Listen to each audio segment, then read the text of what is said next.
There is something so powerful about the energy we allow into our homes, something so deeply spiritual that we often overlook the simplest signs. And one of the most striking warnings comes from something as ordinary as a mirror. You see, a mirror is not just a reflection of your face. It is a reflection of your life, your blessings, and yes, your prosperity. Now, I want you to think about this. When a mirror is broken, what does it show? A shattered image, a fractured reflection. And just as that glass is split into pieces, so too can it symbolize broken opportunities, fragmented blessings, and even financial struggles creeping in. For centuries, cultures around the world have believed that a cracked mirror brings 7 years of bad luck. But I tell you today, it's not just about superstition. It's about the spiritual principle that what we surround ourselves with either invites God's favor or opens a door to lack. The ancient practice of feng shui teaches that mirrors are amplifiers. They expand whatever energy is already present. So if a mirror is damaged, what is it amplifying? Brokenness, disorder, stagnation. And if you've ever walked into a home where the mirrors are cracked or hanging haphazardly, you can almost feel it. Something isn't right. The atmosphere is heavy. The flow of blessing is hindered. Now, some might say, it's just a mirror. How can an object have that kind of power? But I ask you, why do we cover mirrors when mourning the dead in some traditions? Why do we avoid placing mirrors directly opposite the front door in feng shui? Because there is a spiritual weight to these things. A broken mirror doesn't just reflect a distorted image. It can, in a very real sense, reflect a distorted flow of abundance in your life. And let me tell you something else. When you hold on to broken things, whether it's a mirror, a dish, or even a relationship that God has already finished with, you are clinging to what was instead of embracing what can be. The Bible says, "Behold, I make all things new." But if we keep surrounding ourselves with brokenness, we are resisting that renewal. So what do you do if you have a cracked mirror in your home? Don't panic, but don't ignore it either. Replace it. Cleanse your space. Speak life over your home. Declare that every fractured thing is being made whole. Because your home should be a place of blessing, not a magnet for misfortune. And that, my friends, is just the beginning. Because there are other items that can silently steal your peace and prosperity. But we'll get to those in just a moment. Oh, beloved, there is a living testimony in every green leaf, in every blooming flower. Life speaking back to the Creator. But when that life withers, when the leaves turn brittle and the stems bow in defeat, something shifts in the atmosphere of your home. You see, plants are not just decorations. They are divine indicators. They breathe with the same breath of God that gave life to Adam in the garden. And when they thrive, they testify to abundance. But when they fade, they whisper of neglect. Now, I want you to picture this. A home where the plants are lush, where leaves stretch wide as if reaching for heaven's touch. Can you feel the energy? It's vibrant, it's alive. But then, walk into a room where the plants are brown at the edges, where the soil is cracked and dry. Something in your spirit tenses, doesn't it? That's because life and death cannot occupy the same space without conflict. A dying plant is not just a forgotten responsibility. It is a spiritual signal. In the ancient wisdom of feng shui, plants represent the wood element, growth, vitality, and upward mobility. But when a plant dies, it doesn't just stop growing. It begins to emit stagnant energy. It becomes a symbol of what could have been, but never was. And if you allow that in your home, you are, consciously or not, inviting that same stagnation into your finances, your relationships, your very destiny. Some might say, it's just a plant. It's not that serious. But tell me, why did Jesus curse the fig tree that bore no fruit? Because it represented false prosperity, a promise unfulfilled. A dead plant in your home is much the same. It speaks of potential untapped, blessings unclaimed. And if you continue to ignore it, you are tolerating decay in your atmosphere. Look, now I'm not saying you must turn your home into a jungle, but what I am saying is this.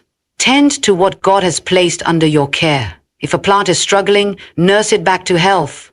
If it's beyond saving, remove it. Don't let death take root in your space.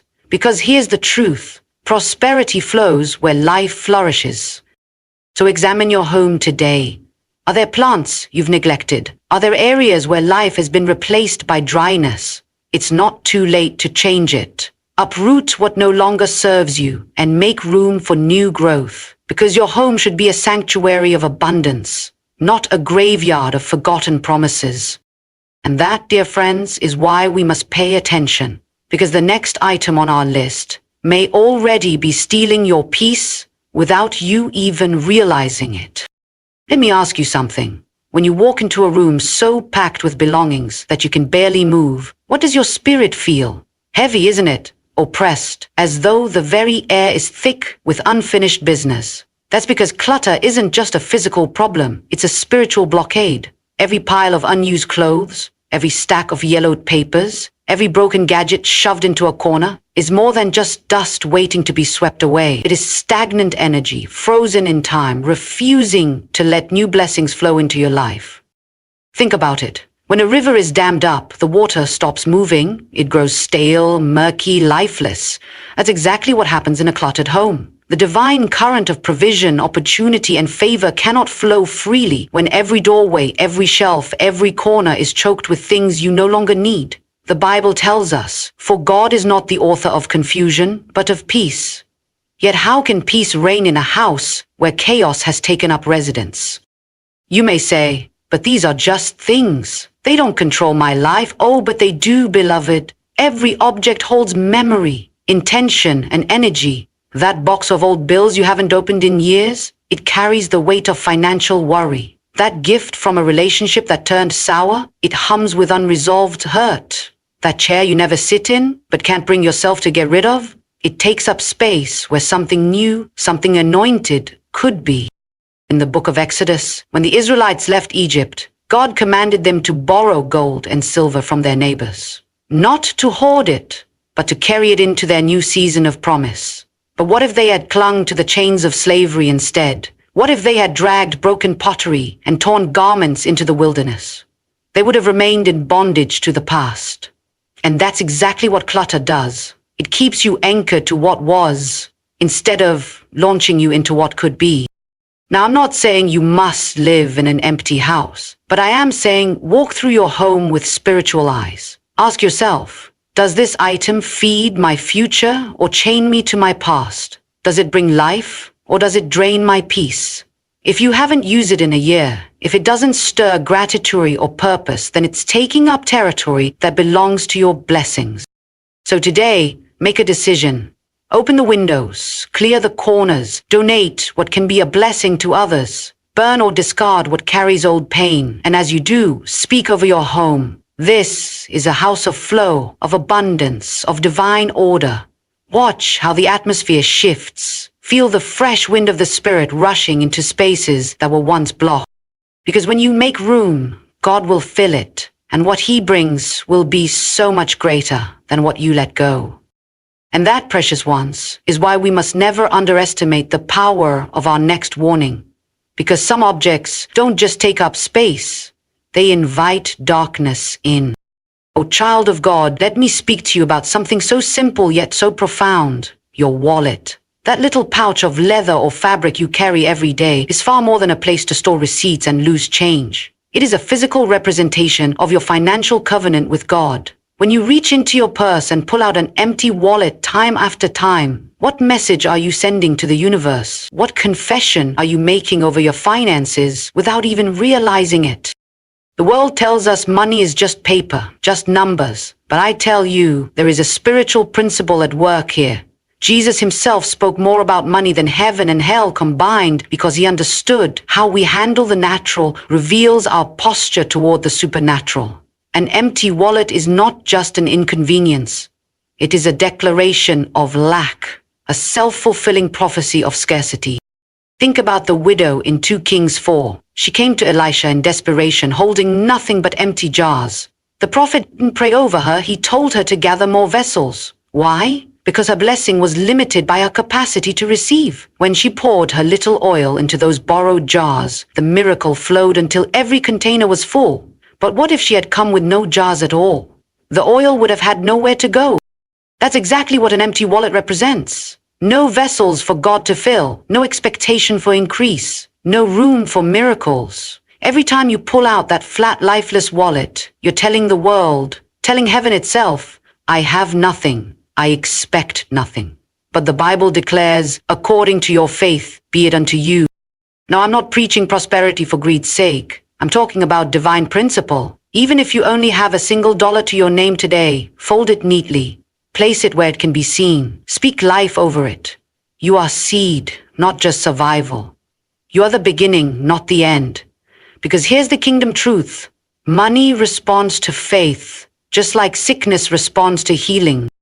I knew a woman who struggled for years in lack until someone gave her this revelation. She took her last $5, money she needed for groceries, and placed it in her wallet with intention. She refused to let it sit empty. Within weeks, unexpected checks arrived. Job offers came. The floodgates opened, not because of the money itself, but because she shifted from a mindset of poverty to a posture of expectancy. Your wallet is your modern-day jar of oil, beloved. Stop treating it like a graveyard for receipts and expired coupons. Keep it organized. Keep a crisp bill in it at all times, even if small. As an act of faith, when you pay for something, bless the money as it leaves your hands. Go multiply. Return to me pressed down, shaken together, and running over. Because this I know. When you honor God with your vessels, He will honor you with His overflow. And that revelation alone could transform your life. But wait until you hear what's next, because some objects don't just represent lack, they actively attract it. I want to talk to you about something that might make you uncomfortable, but we must confront it. Not everything that comes into your home as a gift is truly a blessing. Some objects carry invisible chains. Some presents come wrapped in pretty paper but hide spiritual poison in their fibers. You must understand every item in your house has a spiritual history. And that history doesn't disappear just because the object changes hands. Think about it. Why did the Israelites destroy the idols and plunder of conquered cities before taking possession of the land? Why did they burn garments infected with mildew in Leviticus? Because God understands what we so often forget. Objects can carry defilement. That beautiful antique mirror from a flea market, it may have reflected generations of strife. That ornate jewelry passed down through the family? It could be weighted with unbroken curses. That painting you inherited from a relative who lived in bitterness, it may still be whispering that same bitterness into your atmosphere.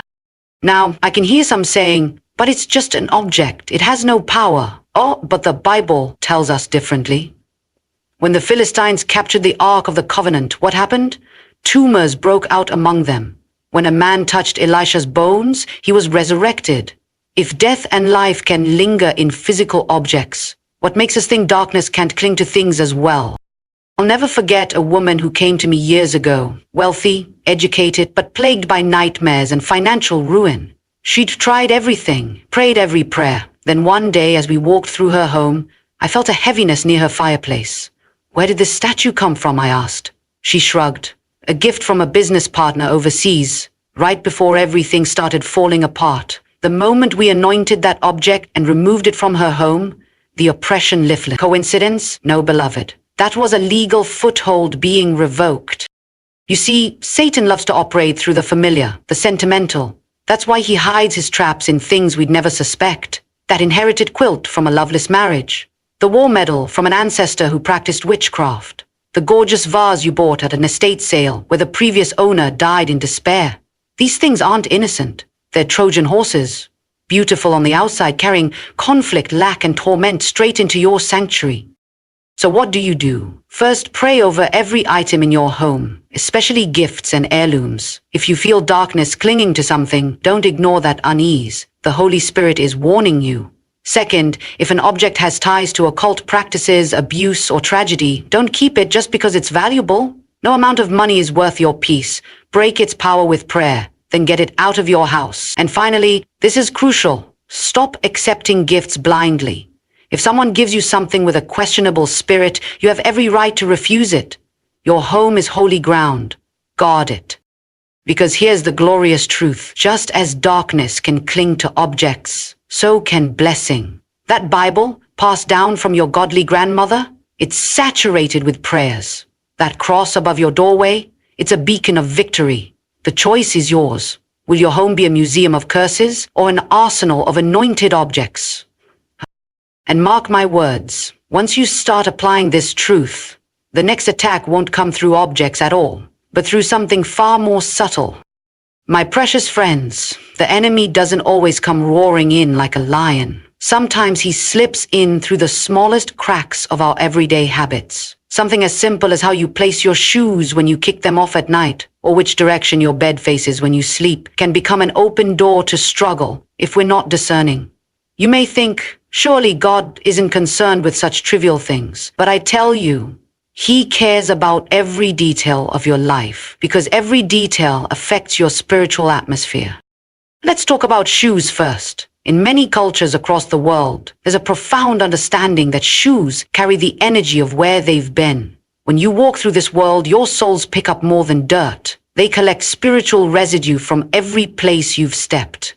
Now imagine coming home and tossing those shoes upside down in a corner. What does that position represent? Instability, chaos. In Eastern traditions, overturned shoes are said to invite poverty because they symbolize your life being upended. But we don't need superstition to understand the principle. Disorder in the natural reflects disorder in the spiritual. When David said, "He set my feet upon a rock," he wasn't just talking about physical footing. He was declaring divine stability over every area of his life. So check your entryway tonight. Are your shoes scattered haphazardly, soles exposed to the heavens like open mouths crying out lack? Or are they positioned neatly, ready to walk in purpose and provision? Now let me speak about something even more intimate, your bed. For 8 hours each night, your body enters a vulnerable state of rest, while your spirit travels in the unseen realm. The direction your bed faces matters more than you know. In feng shui, sleeping with your feet pointing directly toward the door is called the coffin position, because that's how the deceased are carried out. But again, we don't need ancient philosophy when scripture shows us the power of positioning. When Jacob laid his head on that stone at Bethel, he didn't just randomly throw his body down, he oriented himself toward the place where heaven touched earth. And that night, he dreamed of ladders and angels. What are you aligning yourself with while you sleep? I've prayed with families who've battled chronic illness for years, only to discover their bed was positioned directly opposite a bathroom, a place of waste, or in line with a front door, a pathway for draining energy. When they simply repositioned their bed to face a solid wall, symbolizing stability, or toward a window where morning light could touch them, their health turned around. Coincidence? No. This is the principle of alignment at work. Let me make this personal. How many of you have struggled with restless nights, financial drains, or relationships fracturing for no reason? Before you blame the devil outright, examine your household habits. Are shoes piled in disarray by the door where blessings should enter? Is your bed angled toward conflict, like a mirror reflecting arguments instead of peace? The enemy doesn't need a grand invitation when we've already left the back door unlocked through carelessness. But here's the glorious part. Just as small acts of neglect can open doors to oppression, small acts of wisdom can usher in breakthrough. Tonight, before you sleep, do these 3 things. Turn every shoe right side up and say, "My steps are ordered by the Lord." Stand at your bedroom door and assess, does your bed face it directly? If so, reposition it diagonally or against a solid wall. Anoint your bedpost with oil and declare this is a place of divine encounters, healing, and restoration. Watch what happens when you align your natural environment with spiritual truth. The same God who instructed the Israelites to arrange their camp by tribes and to build the tabernacle with precise measurements still cares about divine order today. Because when you close every door to the enemy, you open the windows of heaven. And that's when the real flood of blessing begins.